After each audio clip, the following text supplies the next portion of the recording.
तर मंडळी आज मी आलो आहे ते म्हणजे तुळजाभवानी मंदिर, जे की आपल्या ठाण्यामध्येच आहे, 5 पाकाडीला.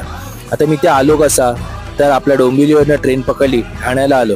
ठाण्यावरनं ठाणे स्टेशनला उतरल्याच क्षणी लगेच खाली आपल्याला रिक्षा भेटली. रिक्षा मीटरप्रमाणे 45 रुपये घेते आणि नंतर मग इथे पोचतो पण डायरेक्ट 5 पाकाडीला. इकडे मी ओटी वगैरे घेतली आणि आपल्या देवाच्या दर्शनाला आलो. तर आतमध्ये तुम्ही बघताच तर असं वाटेल तुम्हाला की आपण शिवकालीन काळात आलो की काय. एवढं सुंदर असं हे बांधलं गेलेलं मंदिर आहे. आणि त्याचबरोबर हे सिमेंट किंवा कॉन्क्रीट यांनी नाही बांधलं, तर इंटरलॉकिंग सिस्टीमनी बांधलं गेलेलं आहे. बाकी तुम्ही बघाल तर वाईब्स खूपच भारी आहेत आणि पॉझिटिव्ह आहेत. तुम्ही ते आलात का, नसेल आलात तर नक्कीच व्हिजिट करा आणि दर्शन घ्या.